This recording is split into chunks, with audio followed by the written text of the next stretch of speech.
with your money. We're going to look after your money as you would.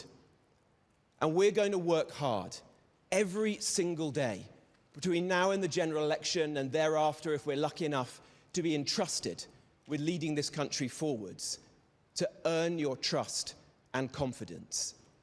We're never going to forget where we came from or who we're in politics for. We're in politics for you, for your family, for your future, and for this great country.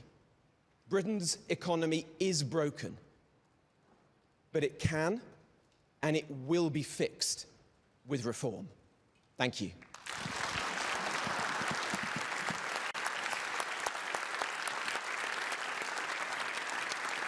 Thank you. Robert, thank you very much. And Robert's first big press conference will be tomorrow at 11 o'clock here in central London. Next up is somebody who is relatively new to politics. He's only really been in the game for just over 20 months, but he's made a massive impression already, a very powerful public debater and television performer. And Zia Youssef will take on the role of Shadow Home Secretary with, of course, particular reference to that one issue, above all, that has broken the trust of the British public, with manifesto after manifesto just not telling the truth. I'm talking, of course, about both legal and illegal immigration. Please welcome Zia Youssef.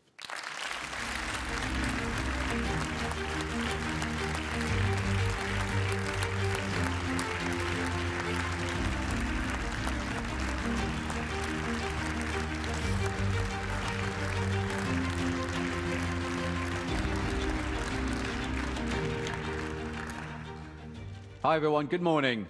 So I'm going to open with a statistic. 1 in every 25 people wandering around in Britain today arrived in the last 5 years. 1 in every 25 people in Britain today arrived in the last 5 years. Britain has been overwhelmed by immigration, both legal and illegal. Look, I'm the son of immigrants myself. And my parents, between them, have given almost half a century of service to our NHS. I'm really proud of them. So no one knows better than I the invaluable contribution migrants can make to this great country. But we have to be honest. The sheer scale of immigration over the last 3 decades has broken Britain. More people have turned up on our beaches uninvited in the last 7 years than stormed the beaches of Normandy on D-Day. And those people, instead of being detained and deported, have been given free accommodation, free meals, free access to healthcare, free taxis, free leisure activities, at the expense of the British people, to the tune of tens of billions of pounds every single year. And that's just illegal immigration. If we talk about legal immigration, just since 2010, the equivalent of the populations of Edinburgh, Leeds, Sheffield, Nottingham, Stoke, Bristol, and Cardiff have been added to our populations. So is it any wonder why it's so difficult to get a GP appointment? Why everyone feels unsafe because violent criminals are let out of jail because of overcrowding? We don't have enough prison places. Why tens of thousands of people, to our eternal shame as a country, are forced to wait more than 2 days in accident and emergency. Just imagine that. And by the way, nobody voted for this. In fact, they voted expressly in the opposite way. Everything I just described could credibly be described as the most profound betrayal of the British electorate in history. The Tories said that they would cut net immigration to the tens of thousands, that is a direct quote, in 4 consecutive manifestos. And what did they deliver? They delivered 12 million people migrated into this country in their 14 years, 6.5 million people net. And did they build enough infrastructure? I'll let you be the judge of that. They built a grand total of 411 net new prison places, not 411,000, 411. And to their eternal shame, they left the country with fewer hospital beds. The number of British people who have literally died as a result of the appalling betrayal on immigration in this country is actually unquantifiable.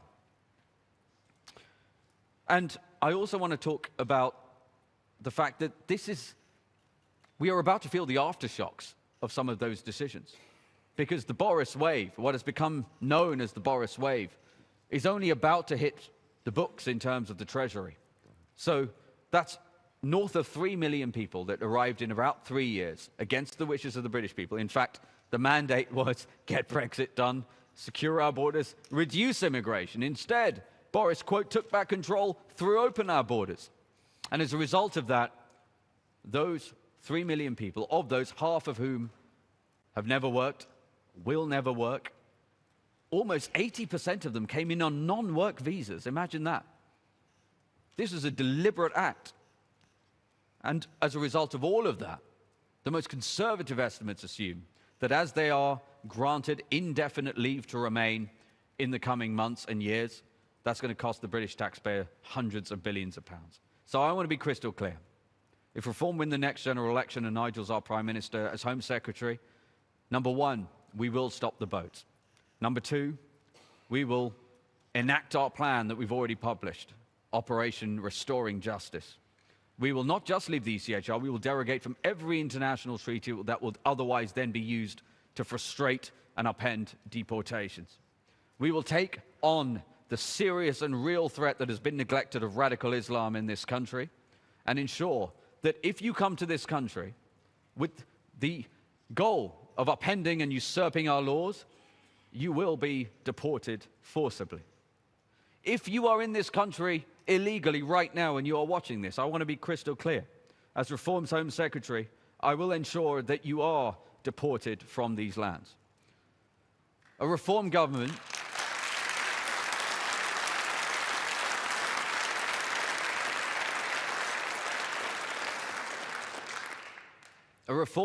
will ensure that we right the wrongs of manifold governments in recent decades.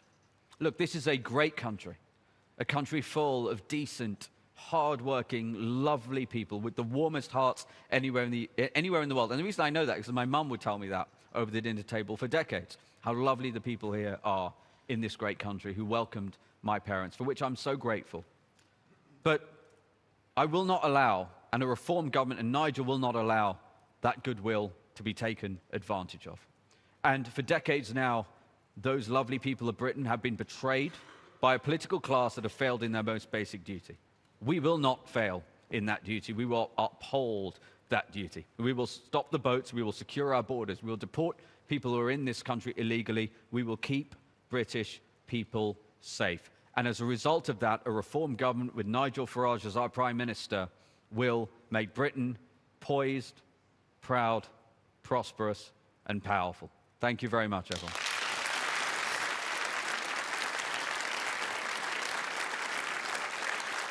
Thank you. Zia, thank you very much. Well, he couldn't have been much clearer than that, could he, really? Next up, the fourth appointment of today, and by the way, this is by no means the end of the process, it's just the beginning of the process.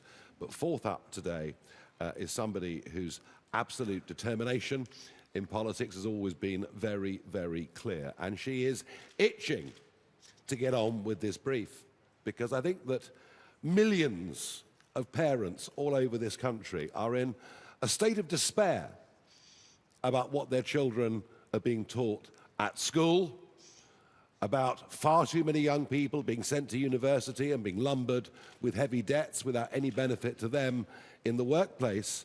And not only will Suella Braverman take on education and skills, something that's been ignored for too long, but she will also take on equalities under this brief, which of course means the world of DEI.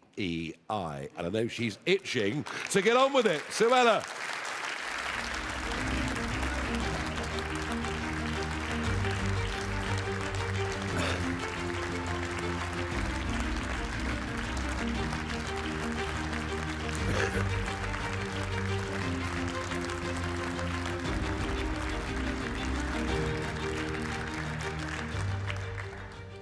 Good morning. I'm deeply honoured to have been asked by Nigel Farage to be Reform UK's spokesman for education, skills and equalities. Now, what we teach our children, and indeed how we teach them, has a profound effect on the destiny of our country. I've been passionate about education myself for years because education changed my life. And frankly, I wouldn't be standing here today were it not for the wonderful teachers, wonderful schools, and brilliant education that I was so lucky to receive. Yet it is clear today that in too many respects, we are getting it wrong in our schools. Across our schools, a quiet crisis has taken hold. Violence and disorder have eroded the authority of teachers. Too many teachers now face the fear of intimidation and assault in the classroom. Discipline, once the backbone of education, has been weakened in the name of progressive ideology. At the same time, the foundations of knowledge, literacy, and numeracy have been undermined by this Labour government. Changes to Ofsted, a dumbed-down curriculum, are all replacing excellence with mediocrity. In some classrooms, children are taught to view Britain with shame rather than pride, to focus on grievance rather than gratitude. They're taught more about gender ideology than biological fact. This is not education as it should be. I know what is possible because I've seen it with my own eyes. Years before I was even a Member of Parliament, I helped to establish one of the first free schools in the country, a school that went later on to become one of the best schools in the country, the Michaela Community School in my hometown of Wembley, where I served as Chairman of Governors. Guided by a traditional curriculum, firm discipline, and the unshakable belief in every child's potential, Michaela Community School has transformed thousands of lives, not by accident, but as a product of clarity, courage, and conviction. And we must now summon the will to replicate that success around the country. That is why a Reform government will restore freedom to our schools and restore authority to our teachers to uphold order, standards, and respect. It's why a Reform government will deliver a patriotic, balanced curriculum that fosters a love of our great country. And it's why a Reform government will bring an end to the transgender chaos in the classroom. Social and gender transitioning will be absolutely banned in all schools, no ifs, no buts.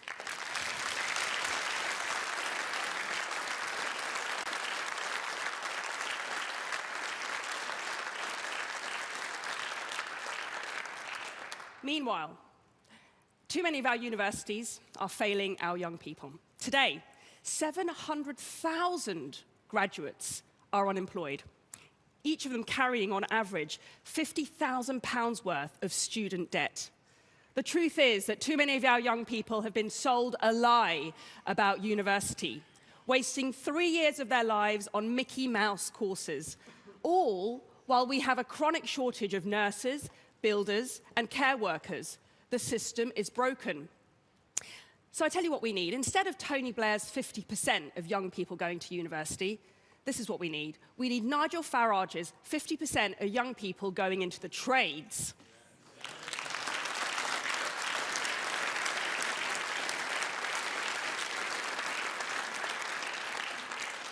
That's what will produce the next generation of carpenters, electricians, and technicians that our country is crying out for, all to work in a thriving manufacturing sector.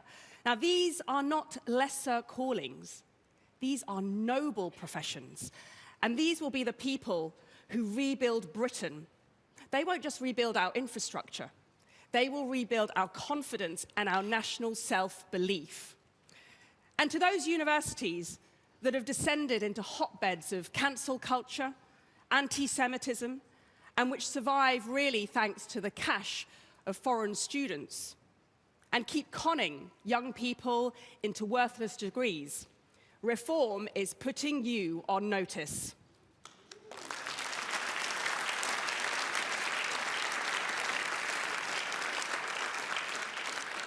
And finally, in my equalities brief, let me say this.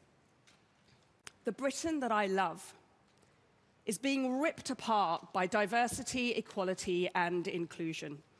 Because the truth is that DEI has become less about diversity and more about conforming to left-wing ideology.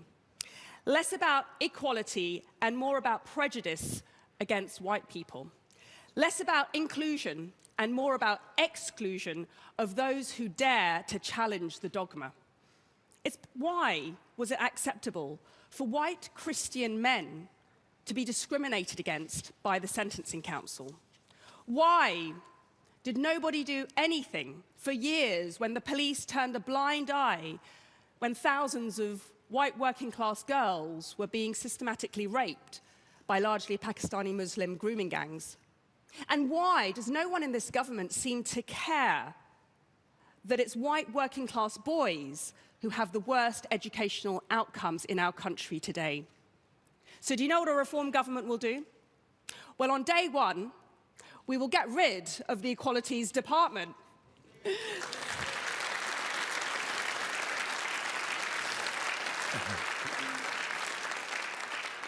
We will scrap the Equalities Minister. Yeah, I'm doing myself out of the job. And we will repeal the Equality Act, because we are going to work to build a country defined by meritocracy, not tokenism, personal responsibility, not victimhood, excellence, not mediocrity, and unity, not division. So, let's build a country where every young person, regardless of where they come from, regardless of the color of their skin, their religion, what their parents did, where every young person can rise as far as their talents and efforts can carry them. That's the country I love, and that is the country we can build together. Thank you.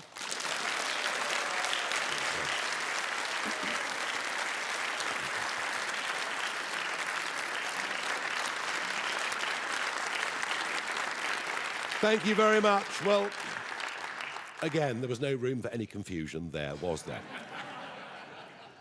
What you're seeing today is just a start, but a very important start, and 4 very competent, capable people who will take on these areas, do their own press events, travel around the United Kingdom, and you'll be seeing a lot more of all of them over the course of the coming days, weeks and months, and who knows, maybe a little bit less of me. We're certain that Britain is broken and that Britain needs reform. We're deadly serious about what we're doing. We are now the opposition to the Labour government, and we intend to campaign in even more seats than we thought this time yesterday as May the 7th approaches, which is our next big, very big landmark moment. Now, I have a number of questions from the press, and you can address them to me or any of the panel. It's entirely up to you. First up is Christopher from GB News. Thank you, Nigel Farage. Some quick questions. Why no Defence Secretary? Why no Foreign I can't win, Secretary? really, can I? Well, no, but these are the most important issues facing this country, our protection. Why have you chosen these individuals for these jobs particularly? What about others? Lee Anderson, he's not here. Sarah Pochin, why have you chosen people who aren't MPs for jobs over MPs? And Richard Tice, are you happy you're not Shadow Chancellor? OK, I can't win. This time yesterday, we're a one-man band. I mean, now you want a bus full. I mean, what can I do? I've appointed 4 people that I think are ideally suited to those roles. Very straightforward, very simple. And I think if you listen to me carefully, at the end I said, this is just the beginning. And that's exactly what it is. OK, do you want to respond to that, Richard? Yeah, look, we're all delighted. We're getting on with the job, and as Shadow Deputy Prime Minister, leading a huge department that meets my skills, doing things differently, that's who we are at Reform. And this British Sovereign Wealth Fund that I talk about next week, come along, Chris, to the Midlands. I know it's a bit further north, but come along and you'll listen to the detail. Yeah, your question actually sums up in a way why we failed post-war and why Germany didn't.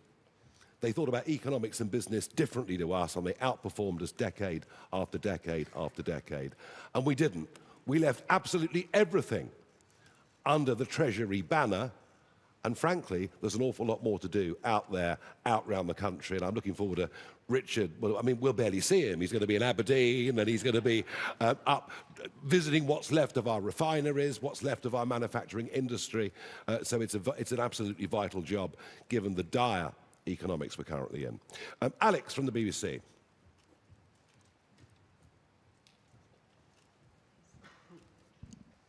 Thank you very much, Alex Forsyth, BBC News. You said right at the beginning of your speech today that you're a party that stands up for democracy in light of the action you took against the government's decision to postpone elections for May. Why then are you still resisting by-elections for the increasing number of Conservatives that are joining your party to allow people to have their democratic say? And on this announcement today, you have chosen to promote two very recent Conservatives to the first bit of your top team, if you like. People that were ministers who were the architects of the policies that you now criticise. Why should people believe this party will be any different to what's gone before? Well, I think you'll find these were two people who were ministers, but frankly weren't ministers for very long, because they were eased out of their positions or they resigned because of the failure of that government. And I've made it clear that we need experience. And there's no way around that. You know, with the best will in the world, on this stage today, Richard, Zia, myself, we don't have that level of experience. We've not had to deal face-to-face with the civil service. We've got an awful lot to learn. These guys will help us to learn that. Danny Kruger, of course, is running his own department, getting us ready for government and some of the challenges that we will face. And I think what this shows you is we are taking this seriously. It's also important to recognise that far from becoming the Conservative Party 2.0, every one of the people that have come have held their hands up and admitted the sheer scale of the failure under the watch of the last 14 years, and in particular, the total disappointment and failure of the government under Boris Johnson, and that includes the Boris wave. Of the last 200 defections that have happened in Parliament, only 2 have resulted in by-elections, and frankly, we haven't got time. We've got too much to do. The government's in chaos. A general election is coming next year. I've been saying that for a very, very long time. I'm still entirely confident of it, and goodness me, don't we need it. Alex from Sky News.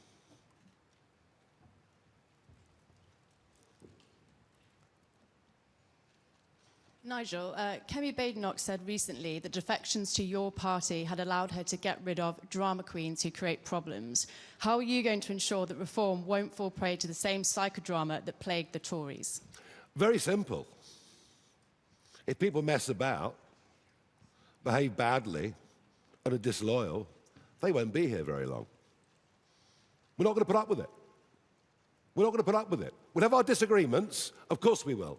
But we'll have those disagreements in private, behind closed doors, resolve our issues, resolve our disputes that naturally happen when any group of human beings come together. But, I mean, you know, I won't tolerate it publicly. We haven't got time. We're not going to put, you know, we are not going to aim for government to put it through the same psychodrama that the Conservatives did for over 4 years, where they spent more time fighting each other than they did fighting for the country. So I think we're pretty clear on that, and everybody that's doing this, you know, is doing this with a very clear sense of purpose. We genuinely believe that this country is in deep, deep trouble. The spiral of decline is rapid, and it needs to be turned around. And indeed, one of the most common things that is said to me in the street now by people who are supportive is, you may be the last chance we've got. And that's just how seriously we're taking this. Harry from ITV.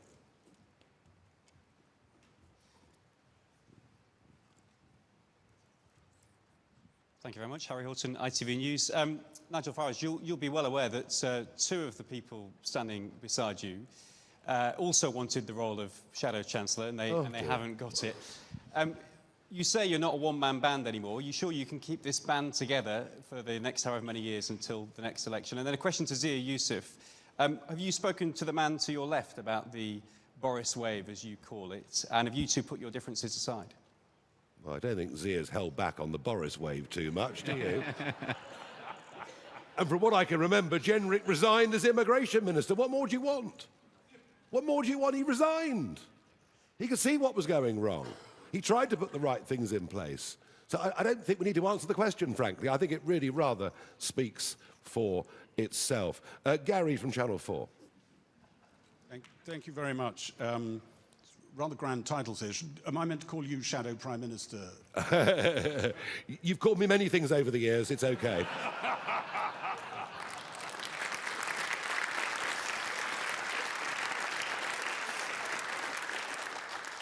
What do you say to Reform Party members, long marchers perhaps, who've been with you in previous parties, who look at what they think are highly ambitious Tories whose careers were frustrated finding a home here? And you said this was a one-man band until very recently. Is there a reason for that? Have you ever run anything that wasn't a one-man band? And do people really change? I think I've been rather successful, don't you? Tell me anybody else in modern-day politics that set up political parties.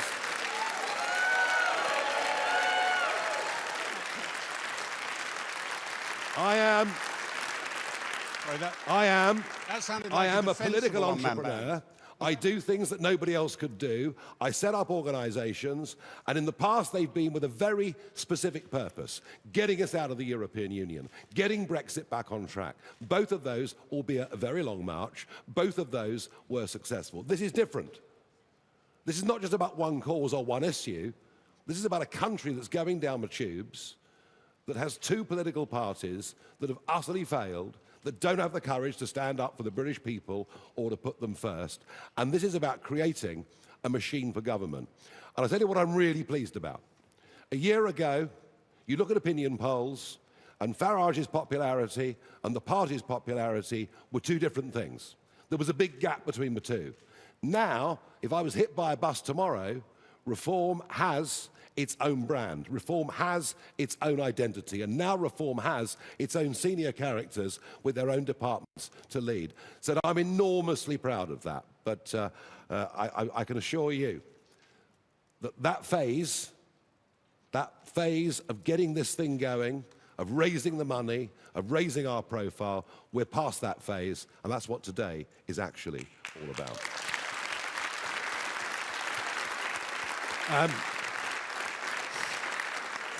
Next, we have Andy Bell from Channel 5.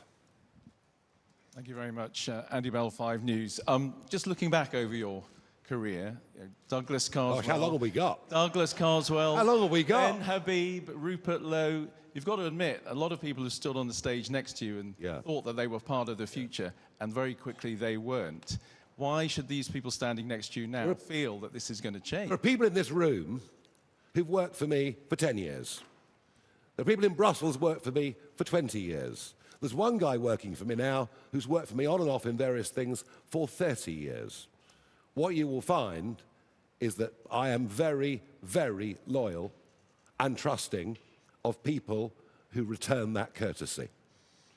Now, there have been one or two people over the years who think, well, it's really back to the previous question, well, if Farage can set up a party and get millions of votes, we can. And you're witnessing that process going on at this very moment in time. Thank you very much indeed. And good luck to them. It won't last long. Next up, Claire from the Daily Mail.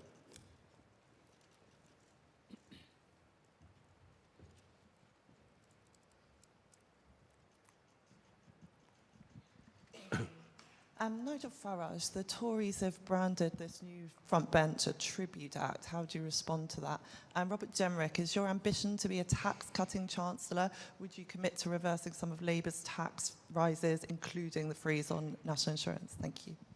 2 responses. Number 1, we won that court case yesterday against the Conservative Party, who stood up in Parliament and said it's an outrage to delay elections, and then in the case of Norfolk, Suffolk, East Sussex and West Sussex, tried to put off the elections for a second year in a row. And that's your Tory party, facing both ways at the same time, no sincerity, and frankly, after May the 7th, when you come to our May the 8th press conference, you will see they have ceased to be a national political party, geographically. It's over.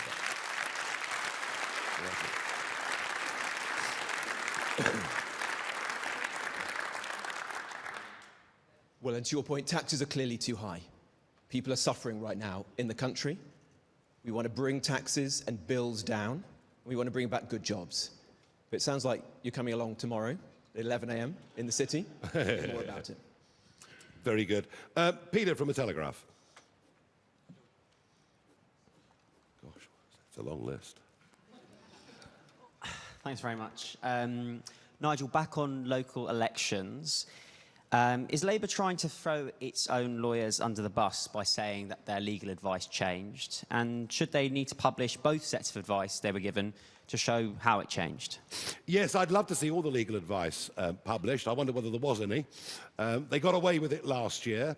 They thought they could get away with it this year. They didn't realise or reason that we would, have the muscle to take them to judicial review. I was delighted when the boss of the Electoral Commission over the weekend said what they were doing was illegal. Clearly, what they did was illegal. They knew they were going to lose in court. That is why they caved in, all of which makes me ask, how can Steve Reed go on as the minister responsible, having attempted to take away the vote from 4.6 million people? I'm very surprised he's still in position after yesterday's letter. I really am. Thank you. Let us move on to Noah from The Sun. Thank you. Noah Hoffman from The Sun.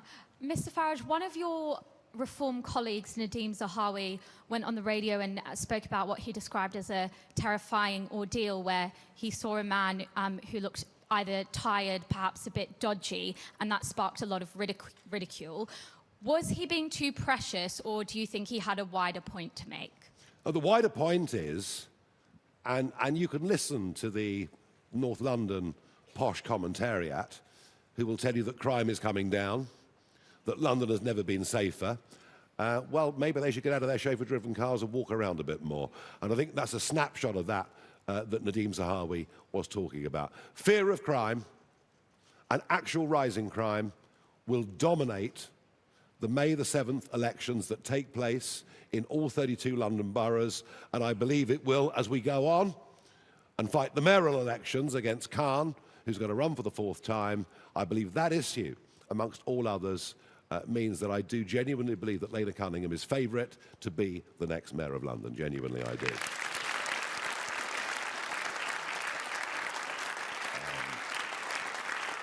David from The Express. Thank you.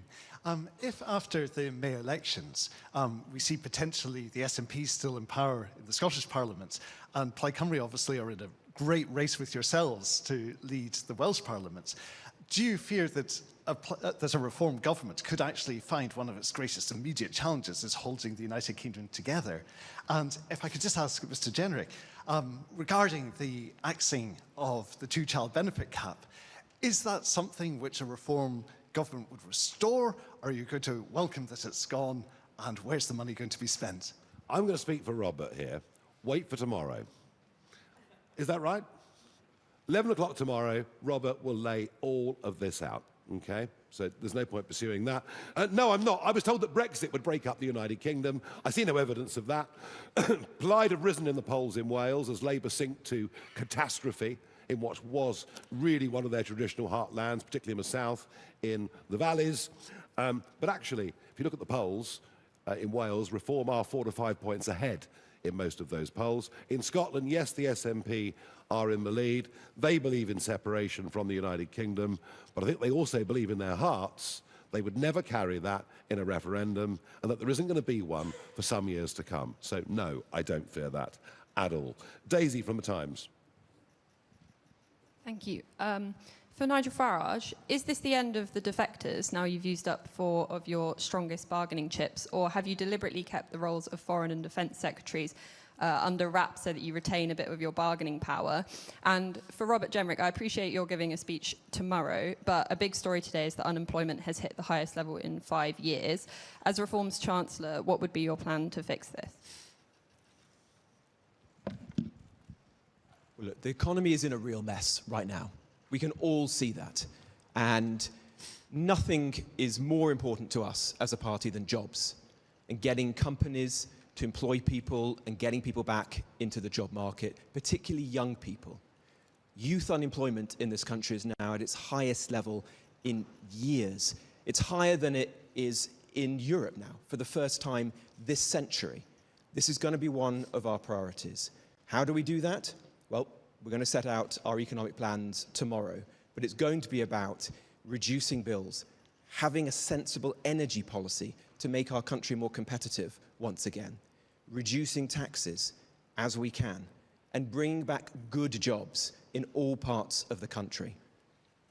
So hopefully I look forward to seeing you tomorrow morning. Very good.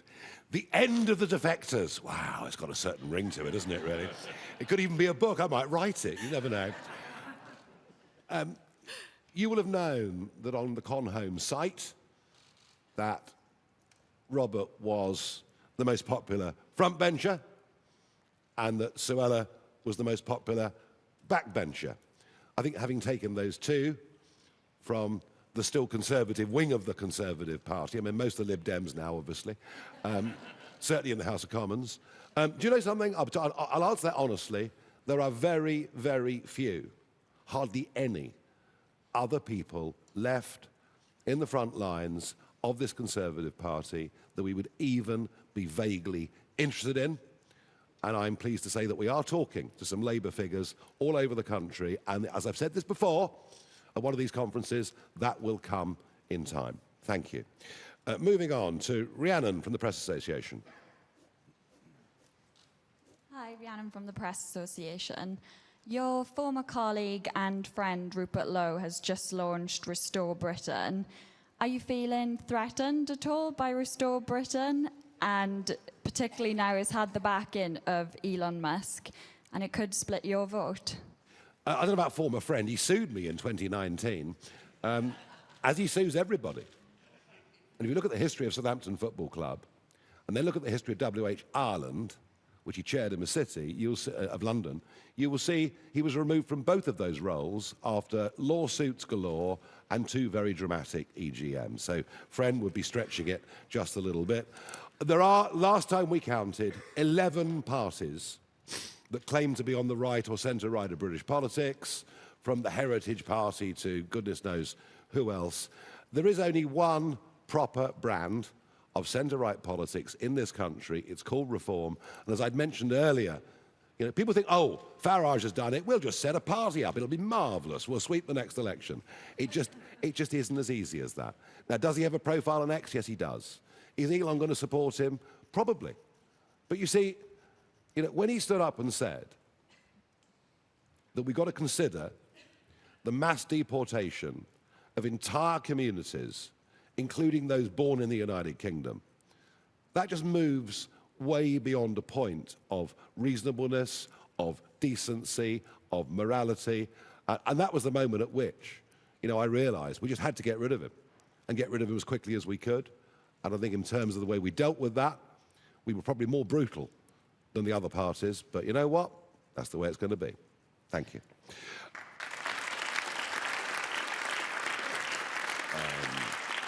James from A Spectator. Zia, firstly, can I just ask how you reconcile your new role with your existing commitments as head of policy? And second of all, Nigel, one of your recent Tory defectors, Adam Holloway, is currently 6,000 miles away storming the beaches of the Chagos Islands. Is this an early gain ahead of the May elections? You may have noticed I'm wearing my Chagos Islands a British badge. I think what happened yesterday is truly remarkable.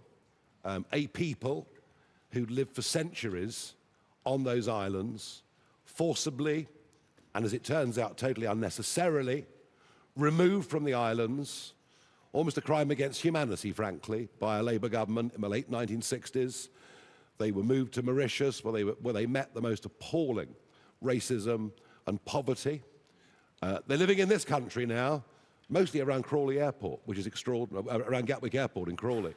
The fact that they have landed back on Paros Banos, they haven't gone as holidaymakers, they've gone with the equipment to put together a settlement. They're drilling wells today, they're going to rebuild the church, tidy up the old graveyard, and build a permanent settlement. And I know Misley Mandarin, who's now the First Minister, anticipates many, many hundreds will move to Paros Banos and hopefully some of the other atolls, and that will happen, you know, as the next few months go by and it becomes genuinely habitable. I think what's happened is totally extraordinary. And the fact that Adam Holloway, who is now Reform, has been expedition leader is terrific. I think it's a remarkable, extraordinary thing that happened yesterday. I wish them well in absolutely every way. A terrible, terrible wrong is now being righted, and I'm pleased that Adam Holloway's given them that assistance. The Americans have nothing to fear, because Peros Banos is 120 miles away from Diego Garcia. Amateur Gossians welcome the American presence. And I hope this is the final nail in the coffin of the worst foreign policy decision I've seen in my lifetime. And given we've now had 15 major U-turns, let Jagos be the 16th. Thank you.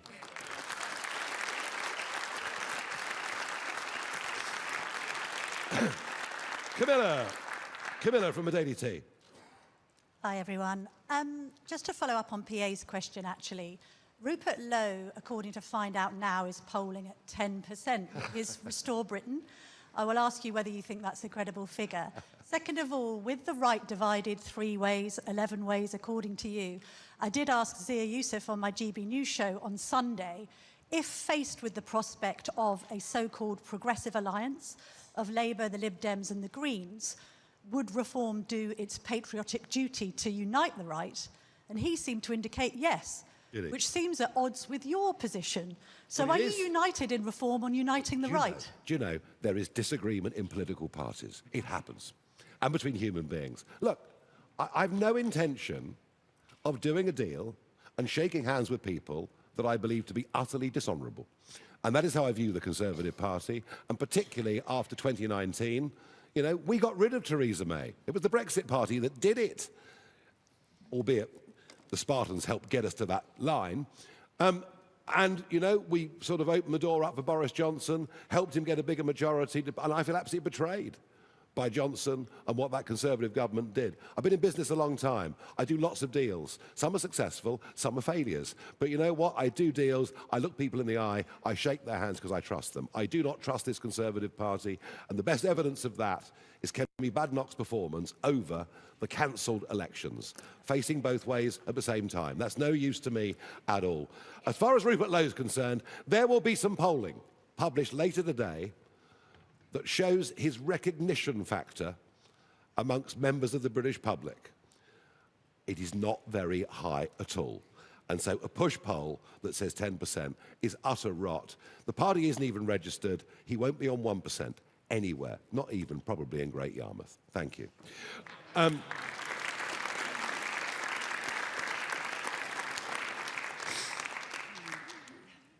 Samara from Talk TV.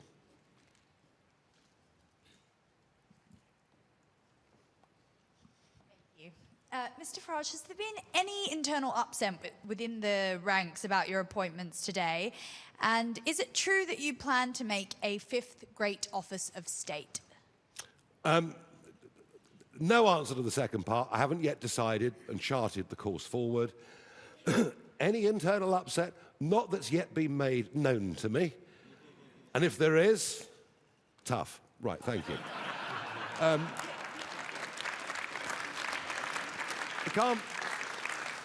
We're not mucking about here. We haven't got time. The country's in too much trouble. We've got to get on with the job. Hugo from the iPaper. Thank you. Richard Tice, you've talked about the need to regenerate industry. Suella Braverman talked about getting more people into trades. And obviously, Nigel Farage mentioned Germany's post-war journey a couple of times.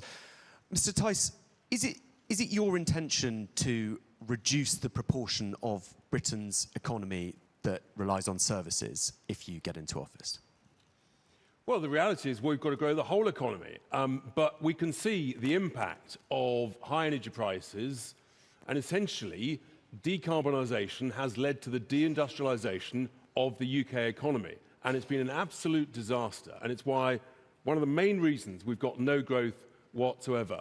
Let's grow all of the UK economy across the range of different sectors as fast as we can. And for all of those under the age of 45, I want them We want them to experience an economy that's growing 3.5%, 4% a year.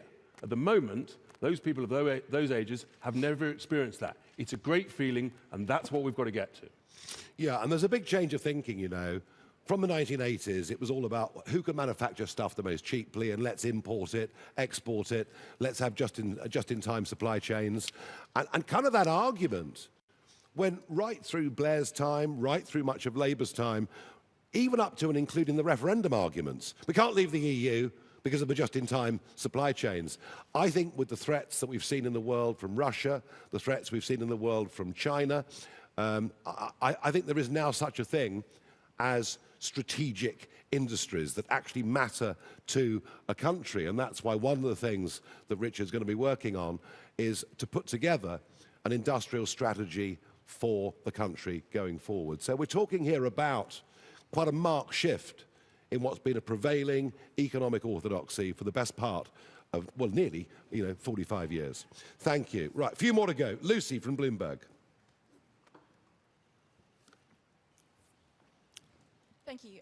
You and your various MPs at various times have spoken about the need to improve birth rates in the UK.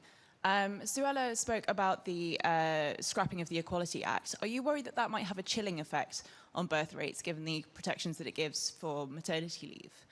And if I can ask as well on Suella, who mentioned the need to improve skills and get more people into jobs like nursing, do you accept that part of the problem there is also around public sector pay?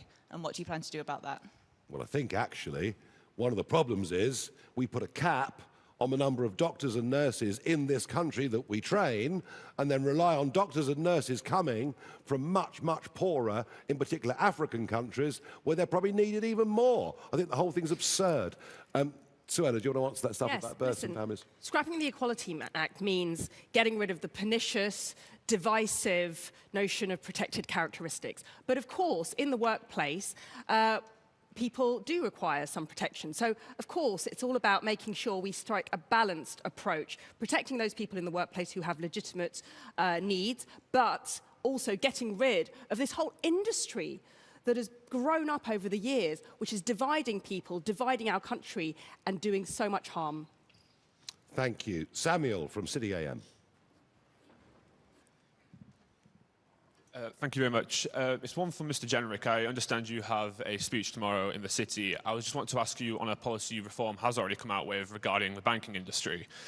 You've previously come out against the idea of a windfall tax. In 2022, you said a tax on exceptional and unexpected trading profits does not inspire long-term confidence. Now, this was about a levy on energy companies, but I'm wondering how you reckon this with reforms policy and a lot of Mr. Farage's rhetoric towards the banking industry. And then just on that, how do you hope to be reform's man to woo the City with a policy that is going to get so much pushback from the financial services sector and lead to firms likely pulling investment or threatening to pull? And if I may, just one for Ms. Braverman. On the industrialisation policies you've been discussing recently and happy for reform to pursue socialist policies, do you still identify as a conservative, and would you say reform will govern as conservatives? What are these socialist policies? I'm sorry, I'm getting a bit confused. Industrialisation comments. What? I'll find you the line. Don't know, do you? There's actually a case for, if we were serious about industrialising our country and the renaissance of our industry, state involvement in our industries. Well, I don't think state involvement in strategic industries is socialism. I mean, I understand you saying that socialism might be, a very high percentage of the British economy, being involved in what, in the old days, we would have called the means of production.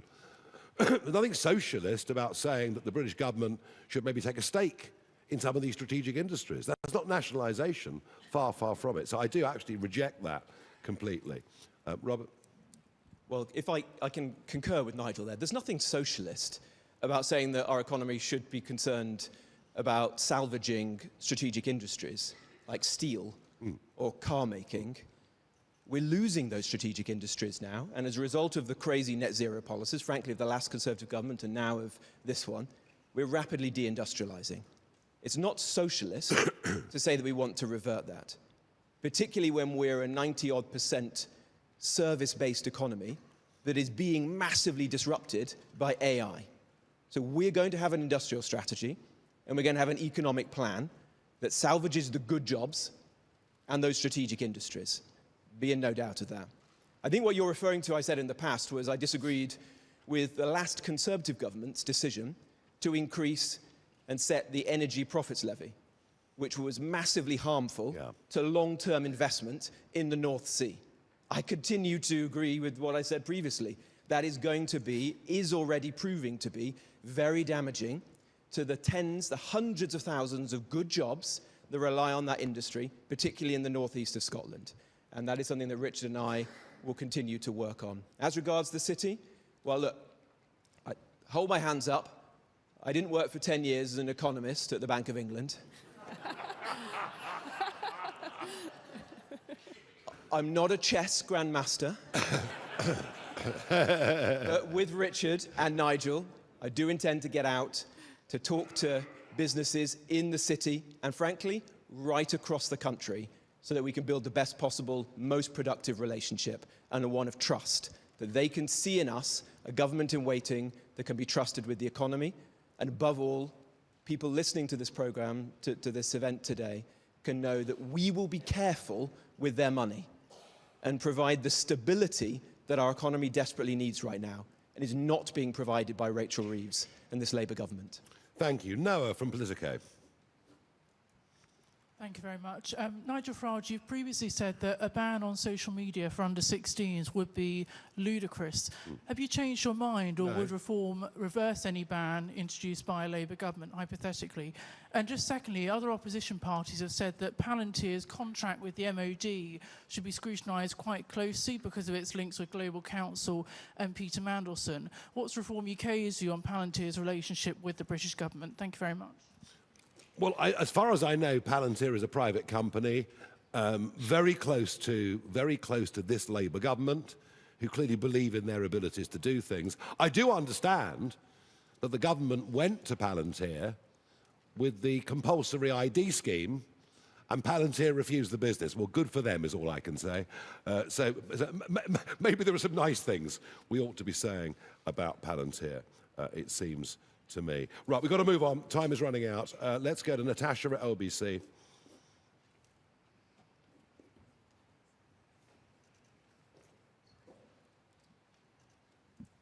Thank you. Mr Farage, you've repeatedly talked about the lack of business experience in the current cabinet and, of course, in the Treasury. Yeah. Are you sure that Robert Jenrick has enough of that, given his past working as a lawyer and in an auction house, or was this just the price of his defection? As far as I was aware, Christie's was a private business. Am I wrong? Sorry, say again. Christie's is a private business. Am I wrong? So you're saying you do feel like... And what was his position at Christie's? I don't know. What was his position? Well, you ought to know. Robert, I mean, have you ever worked in the private sector? Well, unlike everyone in this Labour cabinet, I have worked in the private sector. In fact, I only worked in the private sector before coming into Parliament. I worked in the city as a lawyer. I worked in business, helping to run a great British business. And I've served in government and around the cabinet table, including in the Treasury. So look, I'm proud of what I've done. I believe I bring experience to this team. But above all, what Nigel, Richard, Zia, Suella and I all share is a diagnosis about what has gone wrong in this economy, not just in the last 2 years, but in the last 20 or 30 years, and a determination to put together the best possible plan to fix this country. That is what we will do as a team. We'll build trust in time, piece by piece, beginning tomorrow with our speech in the city. He's got more private sector experience than the whole of the cabinet added up together and multiplied by 5. Right, let's move on. Sorry, can I just ask you about... well, you've had one go, but go on, one quick one. Lots of other people have had 3 goes, Nigel. Can I just ask you about the latest revelations with Prince Andrew? Do you think that he should face a police investigation? Thank you. Clearly. Painful to say it about a member of the royal family, but clearly. I'm also quite keen to know more about Peter Mandelson's links with Russia. Very, very keen to know more about that as well. So, yeah, look, this has lifted the lid. The Epstein case has lifted the lid on a... It's actually... There are now more questions than there were before the files were released. And, yes, Prince Andrew does clearly have questions to answer, I'm afraid. Sadly. Eleanor from Guido Fawkes. Thank you, Nigel. Last week, Reform opened its candidate application process for the next general election. Yep. How many applications have you had so far? And just briefly, Richard, are you still head of Reform's Doge unit? Yes, is the answer to that, and we're doing incredible things, and it's going to be even busier on May the 8th when we're in lots of other councils, so that I can assure you.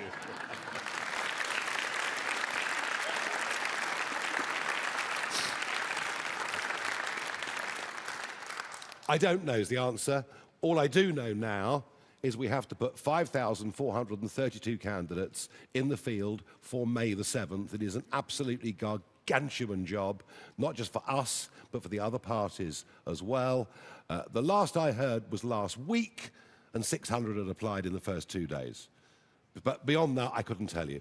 But my focus, clearly, has got to be, our focus, all of us, has got to be making sure we really are battle-ready for May the 7th, including another 900 seats that'll be fought that weren't being fought yesterday morning. So that gives you some rough idea. OK, Millie from The Independent. Thank you. Matt Goodwin has suggested that people who don't have children should be taxed extra to tackle what he sees to be a growing fertility crisis in Britain. Do you agree that fertility in Britain is a crisis that needs to be tackled? And is taxing those without kids something Reform would consider implementing? I wouldn't want to tax anybody more, but you might give people tax breaks for having quite a few children, given that the cost of living is as appallingly high as it is. And, you know, it's really interesting. I mean, I did a surgery event the other week in Clacton, and bloke says, he says, I'm working 7 days a week. I'm working all the hours God sends. I'm clearing out lofts. I'm doing this, that, and the other. He said, the people next door, it's different for them. They don't get up till midday. Deliveroo keeps bringing food round. He said, they go on holiday. We can't afford it. So there is this incredible gap now. And actually millions of people working who might be better off claiming a whole range of benefits.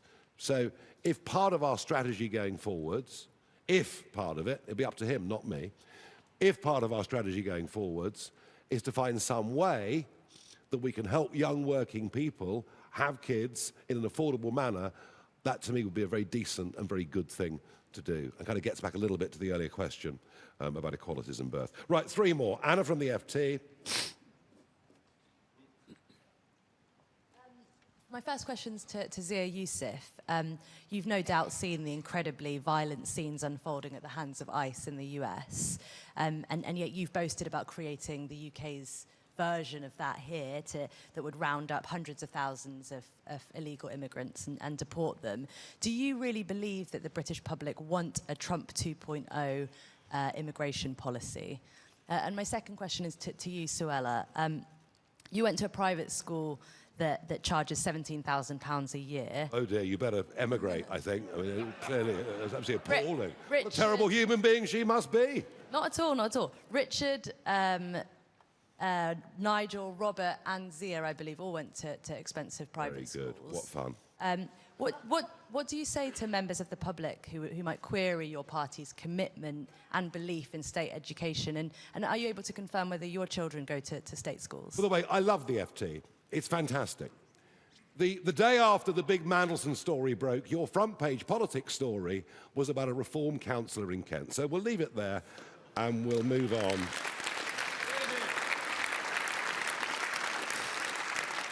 We'll leave it there.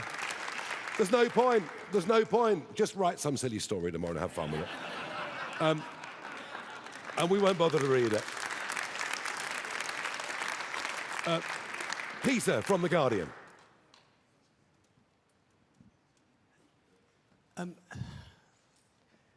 I've got a question for all 5 of you. I'm slightly worried about you might be feeling left out. But it's going to be a quite quick one, so yes or no answers will be fine. There's been a big measles outbreak in North London, seemingly due to the lower rates of MMR vaccination. Keir Starmer has released a statement this morning basically saying that this kind of thing shouldn't be the factor of a culture war. It's about protecting people. So would each one of you agree with Keir Starmer on that, and would each one of you urge parents to give their children the full MMR vaccine? Thank you very much. Yes, absolutely, 100%. And by the way, I've always believed in vaccines. I've always thought vaccines have done a hell of a lot more good than harm in society. The only argument is that we were given something over COVID that we were promised meant we couldn't catch COVID again or we couldn't pass it on, and that simply wasn't true. And the government told us that, all the while they knew that it wasn't true. So it was, you know, they could have had a different diagnosis for it. But yeah, to see the outbreaks in measles is, I think, in 2026 is very disturbing, yeah. I don't speak on their behalf. Yes. Do you want to answer that one?